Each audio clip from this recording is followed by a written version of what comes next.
Ils ont relevé le défi de l'Alia. Studio Kalita vous raconte leur histoire.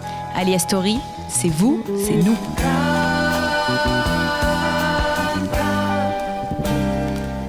Et oui, c'est vous, c'est nous, et c'est surtout lui, puisqu'il s'appelle Pierre Miodownik. On est ravis de l'accueillir. Il est vigneron et il a fait son Alia en 2009. Bonjour. Bonjour. Comment ça va ? Très bien, merci. Alors, on vous entend à peine parler, mais moi, je sais d'ores et déjà qu'il y a beaucoup de soleil dans votre voix, puisque vous venez de Béziers. Oui. Et ça nous fait plaisir d'accueillir aussi des gens du Languedoc. Eh bien, voilà, c'est pas tous les jours. Donc, vous êtes arrivé en 2009. Ok. Et ce qui est extraordinaire, c'est que vous étiez vigneron, comme vous aimez à vous décrire dans votre ancienne vie, et vous avez continué à l'être en Israël. Exactement. J'ai toujours été vigneron depuis que j'ai commencé à travailler. Et je viens donc de Béziers, vous l'avez dit. Béziers qui était connu, et qui essaie encore de l'être, comme la capitale du vin. Donc, on peut dire que je suis tombé dans un tonneau de vin depuis ma plus tendre enfance. Comme Astérix dans la potion magique, c'est ça.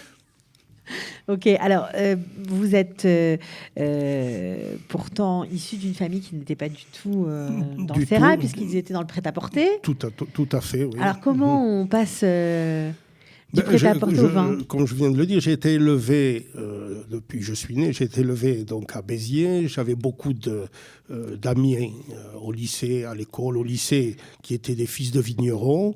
Et ça m'a beaucoup plu. J'ai toujours été attiré par la terre et par le bon vin un peu plus tard. Donc, j'ai eu cette occasion de pouvoir travailler très facilement. Vous faisiez les vendanges avec eux, c'est ça ? Au début, c'était les vendanges. Après, c'était il y avait énormément de négociants en vin à Béziers, ce qu'il n'y a plus aujourd'hui.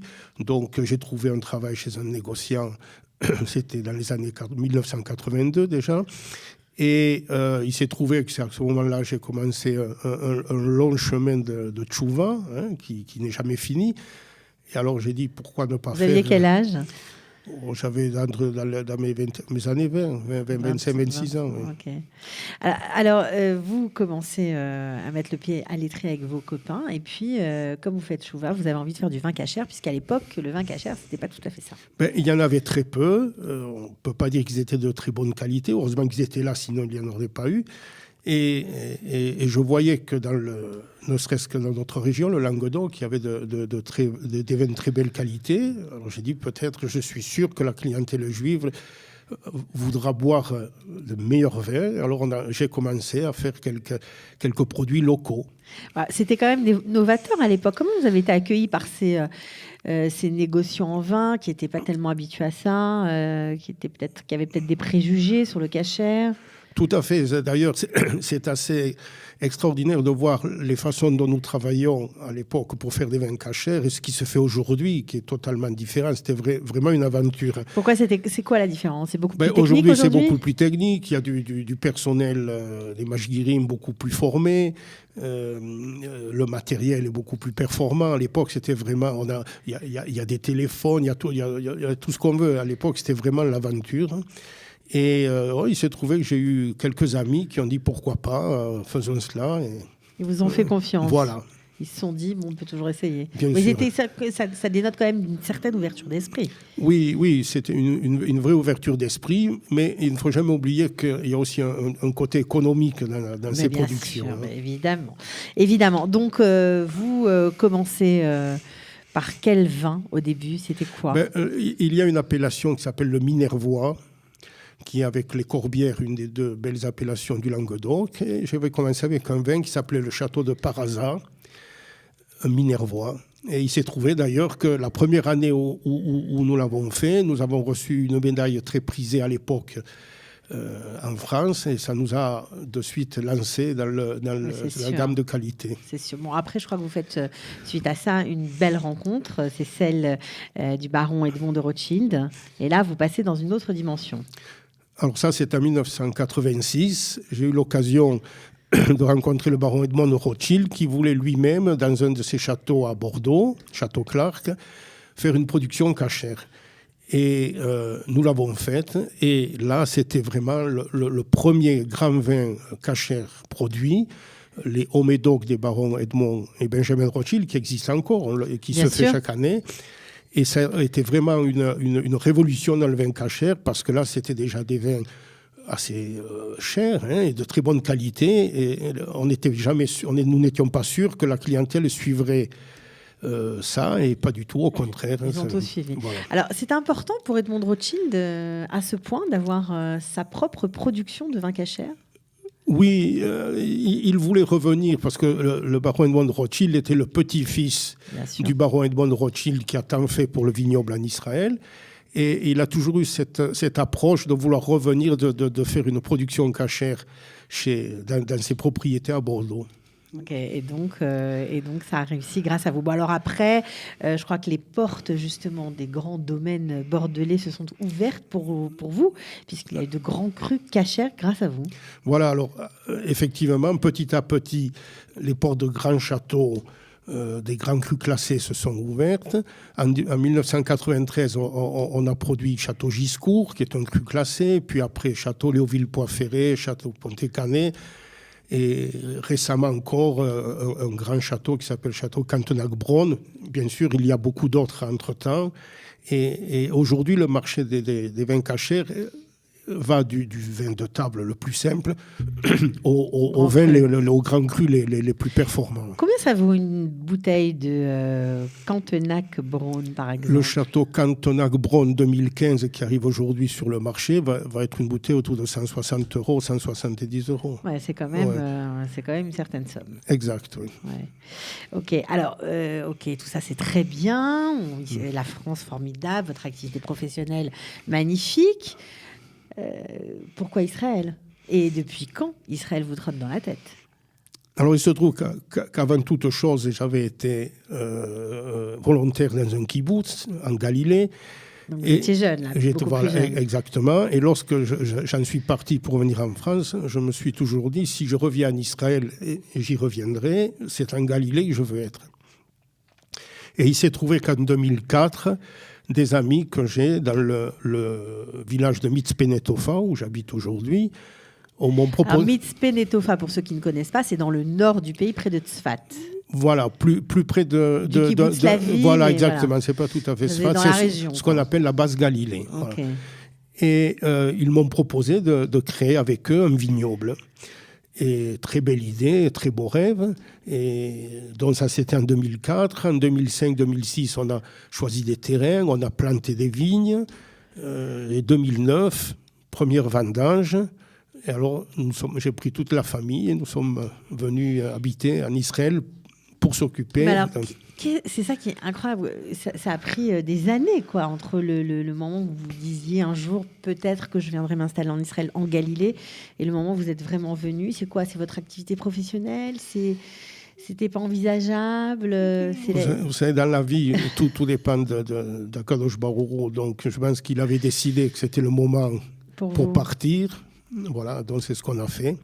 Mais il y avait déjà pas mal de temps que je pensais qu'il n'y avait plus d'avenir pour le judaïsme, les juifs en France ou en Belgique ou ailleurs. Mais pourquoi vous pensiez ça? Vous l'avez ressenti dans votre vie personnelle ou c'était juste une observation des événements du monde? Pas spécialement dans ma vie personnelle, mais je voyais un peu l'état de la population en France et les problèmes qu'avaient certains juifs pour vivre dans certains quartiers. J'ai habité aussi en Belgique, c'était la même chose. Donc je me disais, on ne peut plus faire grandir des enfants en Europe, et l'idéal, c'est de pouvoir venir dans son pays. Notre pays, c'est Israël.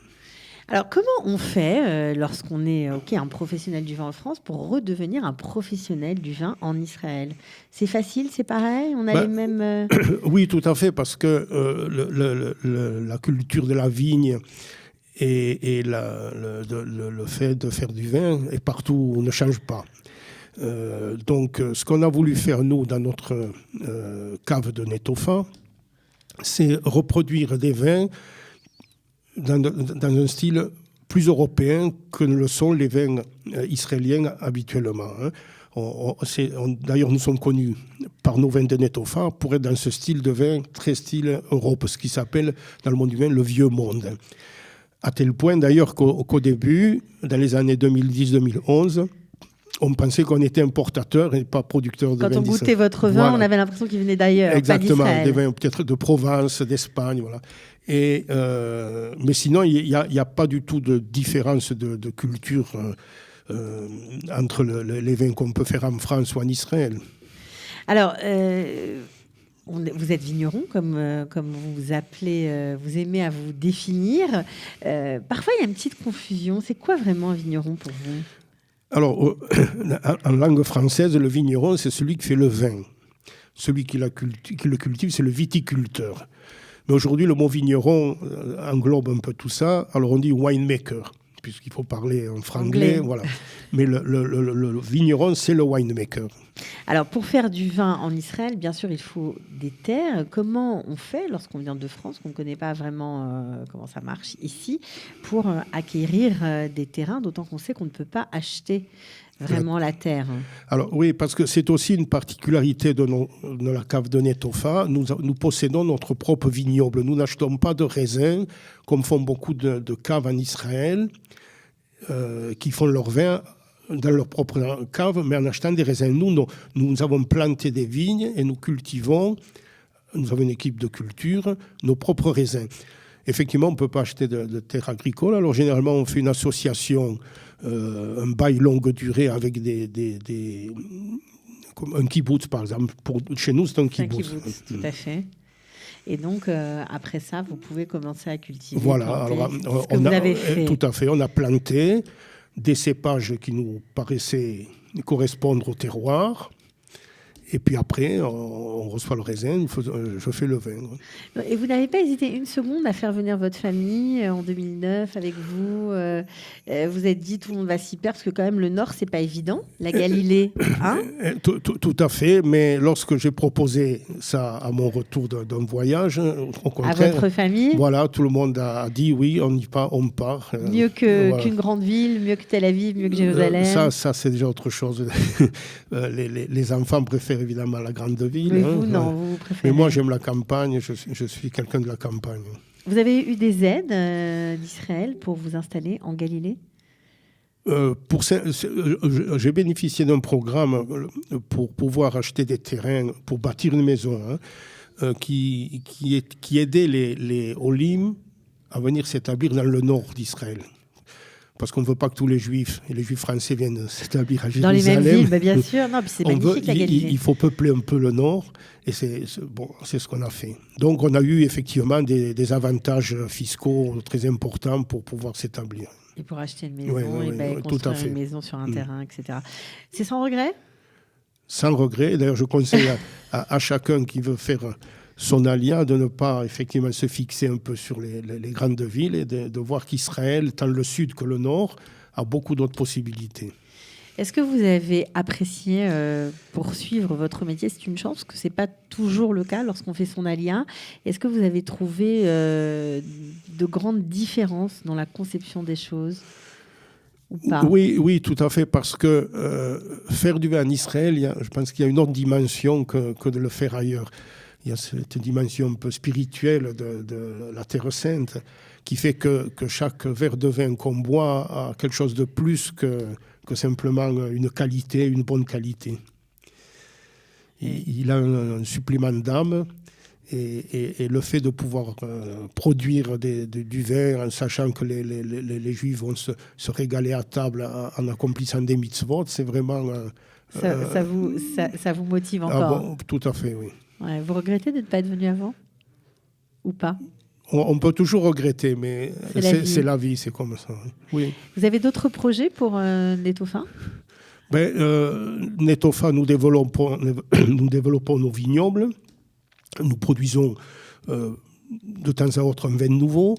Nos projets, c'est de vraiment établir cette image de Nettofa, ce qui est fait d'ailleurs parce que on peut s'imaginer qu'il y a une dizaine d'années, cette cave n'existait pas, et aujourd'hui elle fait partie de l'image des caves d'Israël à côté de Carmel qui sont là depuis 150 ans ou d'autres. C'est tout à votre honneur. Voilà, donc c'est vraiment on pense que ça c'est déjà une réussite. C'est sûr. Combien de bouteilles par an vous produisez ? On produit à peu près 120 000 bouteilles. Alors c'est pas ce qu'on appelle une cave boutique qui fait quelques milliers de... Mais ce n'est pas l'industrie comme les grandes caves. C'est pas le but. On ne veut pas devenir non plus une cave industrielle. On veut rester un bon domaine avec des vins de qualité qu'on peut gérer et développer. Est-ce qu'on peut venir déguster sur place ? Ah, tout à fait. Tout le vin, monde fromage. Exactement. Tout le monde est le bienvenu. On a une très belle salle de réception où on reçoit effectivement avec du pain, des fromages et de bons vins. Et si on vient au printemps, on peut encore visiter les vignobles. Aujourd'hui, je dirais, c'est l'hiver, il pleut, il y a de la boue. Il faut attendre un peu. Voilà, mais j'invite tous les gens de passage en Galilée, en Basse-Galilée, à nous contacter. Ils seront très bien reçus. Bon, eh bien, écoutez, merci beaucoup en tout cas pour ce joli parcours d'Alia, voilà. Et puis, on vous souhaite, eh bien, qu'est-ce qu'on vous souhaite ? Une bonne vendange. Merci, c'est moi prochaine. C'est moi qui vous remercie de m'avoir accueilli. Avec plaisir, à bientôt. Au revoir.